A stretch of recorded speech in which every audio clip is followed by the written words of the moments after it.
प्यारे स्टूडेंट्स, आज हम कक्षा 11 मैथ एनसीईआरटी के चैप्टर पढ़ेंगे।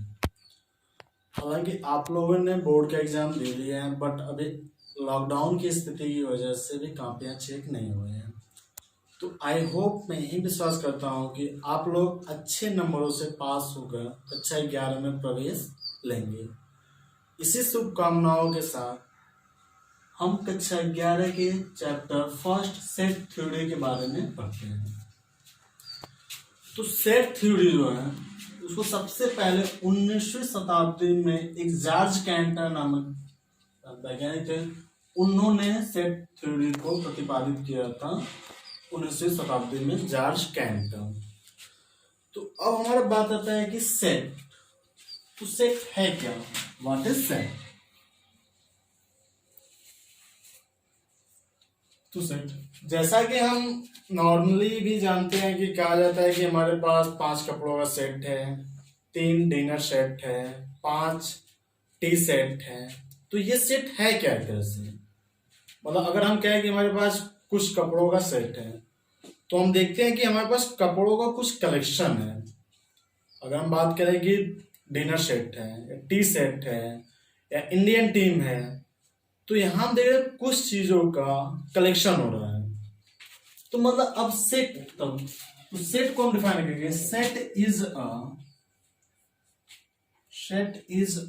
Collection of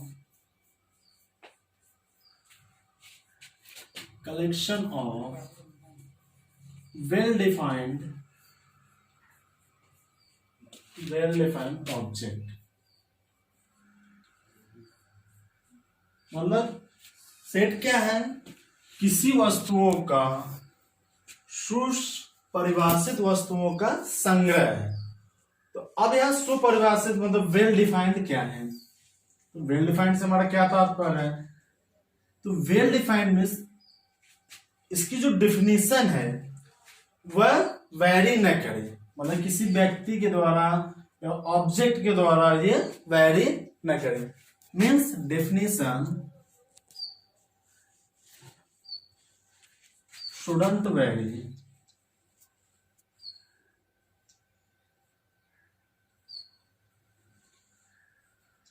according to person to person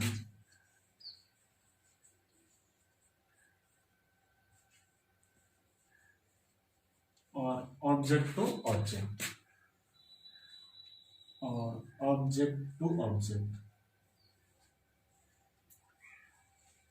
मतलब कि जो डिफिनेशन है वह चेंज ना हो, किसी भी व्यक्ति के द्वारा उसकी डिफिनेशन चेंज ना हो। जैसे कुछ एग्जांपल हम देखते हैं, collection of vowels of English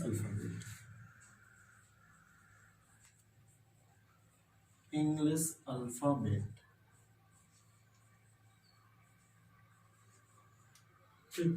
तो अगर कलेक्शन ऑफ वॉवेल्स देखें तो इंग्लिश में वॉवेल्स क्या होता है? ए ई आई ओ यू। तो यह वॉवेल जो है प्रत्येक व्यक्ति के लिए वही रहेगा जो सबके लिए होता है। सेकेंड एग्जांपल देखें हम, collection of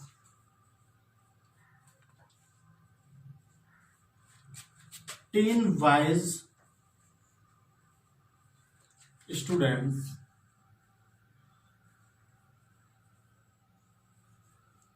in your class, in a class। मतलब कक्षा के 10 बुद्धिमान विद्यार्थियों का समुच्चय। अब ये 10 बुद्धिमान स्टूडेंट्स क्या परिभाषित है, वेल डिफाइंड है?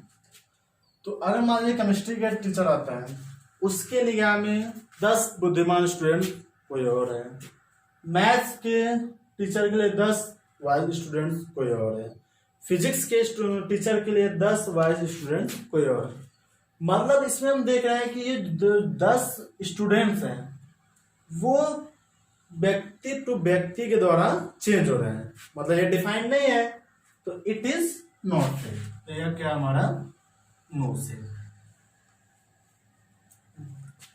एक और एग्जांपल लेते हैं, कलेक्शन ऑफ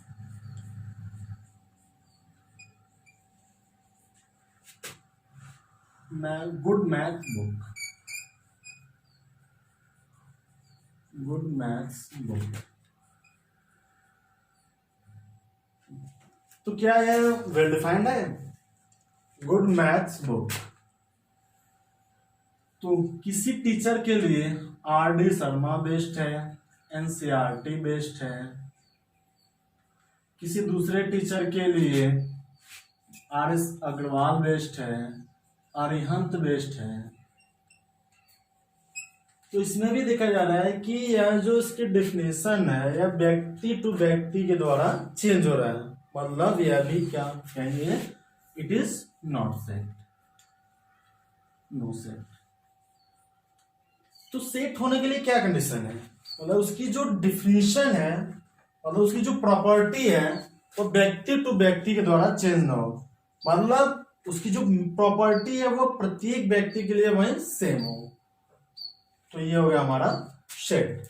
अब हम आगे इसमें पढ़ते हैं कि सेट को हम कैसे, इसका नोटेशन क्या है, इसमें एलिमेंट क्या क्या है पढ़ते हैं। बात करते हैं किसी भी सेट को हम किस तरह नोटेशन किया, फिर उसको किस वजह से प्रदर्शित करना। तो किसी भी सेट को प्रदर्शित करने के लिए हमेशा अंग्रेजी के अल्फाबेट के बड़े अक्षरों द्वारा इसको प्रदर्शित किया जाता है, मतलब ए बी सी या फिर एक्स वाई जेड। मान लीजिए हमारा क्या था, collection of vowels in English alphabet.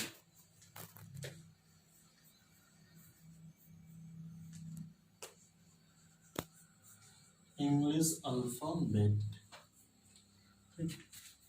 तो इसको हम नोटेशन अंग्रेजी के बड़े अक्षरों से इसको नोट कर। अब इसको हम लिखते कैसे हैं, हमेशा कर्ली ब्रेसेस के अंदर। तो ये हमारा कर्ली ब्रेसेस होता है, कर्ली ब्रेसेस के अंदर वावेल हमारे क्या क्या है, ए ई आई ओ यू। किसी भी सेट को हमेशा कर्ली ब्रेसेस के अंदर एलिमेंट को कामा देकर लिखते हैं। ये हमारा क्या है, एलिमेंट। एलिमेंट मतलब तत्व। और कहने का सेट के अंदर जो प्रेजेंट होते हैं उसे हम क्या बोलते हैं, एलिमेंट। किसी भी सेट को हम अंग्रेजी वर्णमाला के बड़े अक्षरों से प्रदर्शित करते हैं, और किसी भी सेट को हमेशा हम लिखते हैं कर्ली ब्रेसेस के अंदर, उनके एलिमेंट में कामा, एक दूसरे में कामा लगाकर लिखते हैं।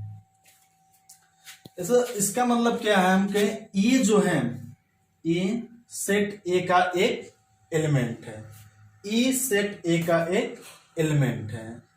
ठीक, याद हो गया इसका नोटेशन एलिमेंट। अब आगे हम बात करेंगे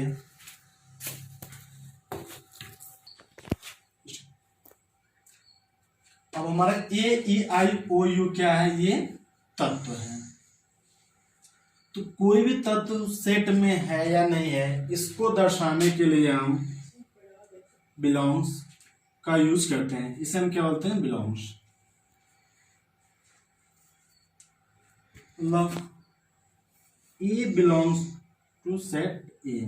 तो इसका क्या मतलब है कि तत्व ए सेट ए में प्रेजेंट है। इसको रीड करते हैं, ए belongs two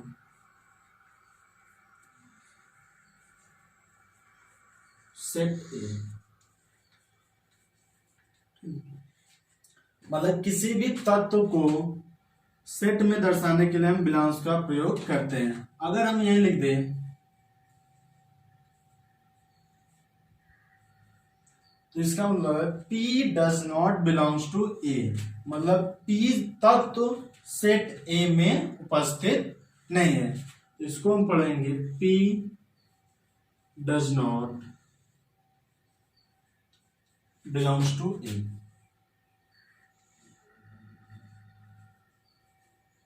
belongs to set a. तो मतलब किसी भी तत्व को दर्शाने के लिए बिलोंग्स का यूज करते हैं। इसका मतलब है कि तत्व सेट में प्रेजेंट है, सेट में उपस्थित है।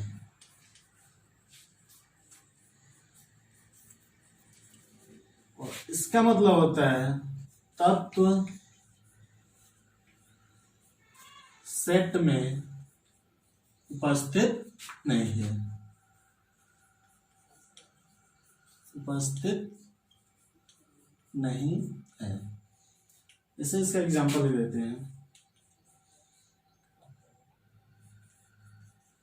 एक हमारा एक सेट है 2 4 6 8 10। तो अब यहां देख रहे हैं 4 बिलोंग्स टू सेट ए, मतलब 4 जो एलिमेंट 4 है वो सेट ए में प्रेजेंट है। 6 belongs to set a, 8 belongs to set a, 11 belongs to set a, does not belong.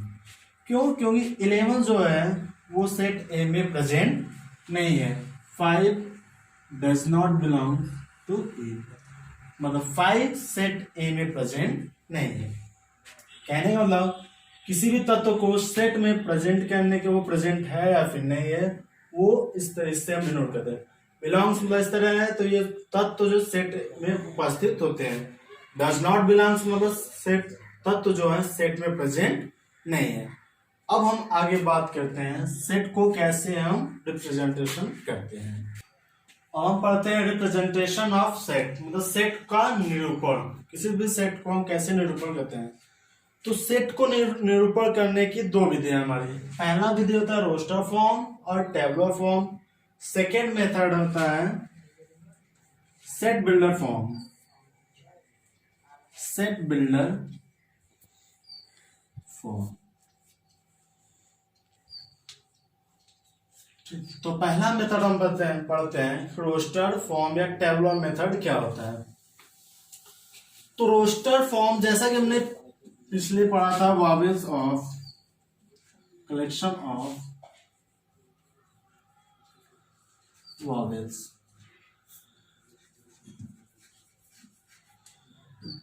तो रोस्टर फॉर्म में किसी भी सेट को कर्ली ब्रैकेट के अंदर, किसी भी रोस्टर फॉर्म में किसी भी सेट को कर्ली ब्रेसेस के अंदर एलिमेंट में कामा लगाकर लिखते हैं।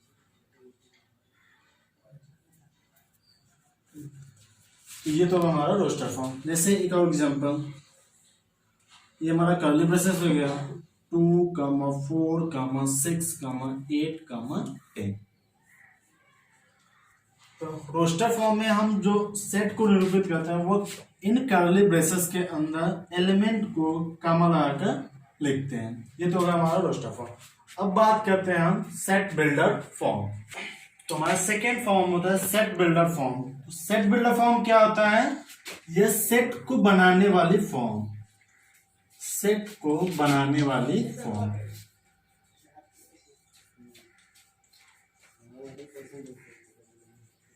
मतलब कि सेट को बनाने वाली फॉर्म में क्या कराते हैं? Set builder form. तो हम यहाँ देख रहे हैं सेट को बनाने वाली फॉर्म। मतलब इसका क्या है कि यह सेट कैसे बनेगा? किसी एक पर्टिकुलर गुण के द्वारा ही तो बनेगा। तो कोई भी हम सेट लिख रहे हैं वह किसी एक पर्टिकुलर प्रॉपर्टी को सेटिस्फाई करेगी, तभी वह इसका मतलब सेट को बनाने वाली फॉर्म। तो इसको हम लिखते हैं set of A x is that P of x. इसका मतलब क्या है कि उन सभी अवयवों x का समुच्चय जो गुण p x को संतुष्ट करता है। मतलब x जो है उन सभी अवयवों का समुच्चय है जो गुण p को संतुष्ट करता है। जैसे इसका एग्जांपल, इसको हम रोस्टर फॉर्म में एक सेट लिखते हैं 1 2 3 4 5। तो अगर हम इसी को सेट बिल्डर फॉर्म में लिखना हो तो कैसे लिखेंगे? अब हम देखेंगे 1 2 3 4 क्या है। तो 1 2 3 4 ये अभी हम पढ़े, ये एक तरह से क्या है? Natural number. तो इसको हम लिखेंगे सेट बिल्डर फॉर्म में क्या होता है कि किसी एक प्रॉपर्टी के द्वारा लिखा जाता है। तो x is such that x is a natural number, natural number. ठीक। तो ये क्या है, x such that x is a natural number. तो 1 2 3 4 क्या है हमारा नेचुरल नंबर। या तो इसी को कुछ इस तरह से लिखेंगे, x such that x equal to n क्या है नेचुरल नंबर।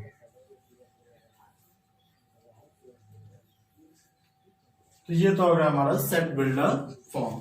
अब आइए आगे हम कुछ क्वेश्चन करते हैं जो जिससे रोस्टर फॉर्म और सेट बिल्डर फॉर्म आसानी से क्लियर हो जाएगा। अब पहला क्वेश्चन है, right the set A 3 6 9 12 in set builder form. तो यहाँ हम देख रहे हैं कि जो ये सेट लिखा है ये कौन से रोस्टर फॉर्म में लिखा गया है। अब इसको हमें सेट बिल्डर फॉर्म में लिखना है। तो इसको सेट बिल्डर फॉर्म में लिखने के लिए, तो सेट बिल्डर फॉर्म क्या है, सेट को बनाने वाली फॉर्म, मतलब वह किसी एक पर्टिकुलर गुण को सेटिस्फाई करता है। तो अब हम देखें पहले ये है क्या। तो इधर हम देख रहे हैं 3 6 9 12। तो 3 को क्या लिखेंगे, 3 इंटू 1, 6 को 3 इंटू 2, 9 को 3 इंटू 3, 12 को 3 इंटू 4। तो मतलब हम देख रहे हैं तीन, ये जो संख्या है 3 का मल्टीपल है। तो इसको हम इस तरह लिख सकते हैं 3n। n क्या होगा नेचुरल नंबर, और कहां से कहां तक, 12 तक ही है। तो n जो होगा greater and equal to 1 and less equal to 4। अब हम बात करते हैं, अब इसको हम लिखते हैं। तो ये हम देख लिए उस फॉर्म में। तो ये हो जाएगा x is that x equal to 3n, n क्या है हमारा, ये जो संख्या है नेचुरल नंबर है, n belongs to natural number.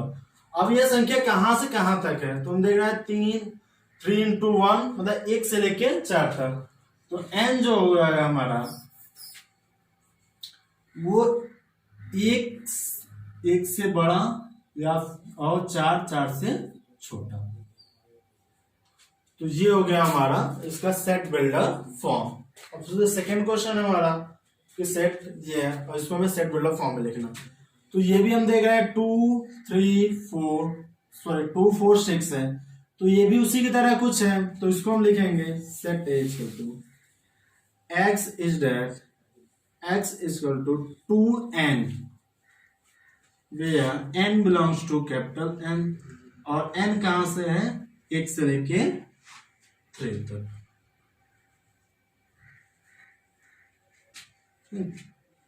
Form एक और एग्जांपल हम लेते हैं रोस्टर फॉर्म में। एग्जांपल है हमारा, ये हमारा set builder sorry roster form में लिखा है, इसको हमें सेट बिल्डर फॉर्म में लिखना है। तो अब हम इसमें देख रहे हैं 5 25 125 625। अब ये क्या है, किसी गुण को सेटिस्फाई कर रहा है। तो 5 के पावर 1 5 पावर 2 25 5 पावर 3 कितना जाएगा 125 5 पावर 4 625। मतलब ये संख्या जो 5 का पावर है। तो ये सेट बिल्डर फॉर्म में हो जाएगा set of A x is such that x is equal to 5 power n क्या है और n belongs to natural number। प्यारे बच्चों यहां तक तो हो गया हमारा इंट्रोडक्शन। इतने इंट्रोडक्शन तक हम चैप्टर 1 का एक्सरसाइज 1.1 तक सवाल लग जाएगा। आई होप आप लोग को यहाँ तक का इंट्रोडक्शन समझ में आया और आप लोग सवाल लगाइए और कुछ अपने से एक्सरसाइज लगाइए।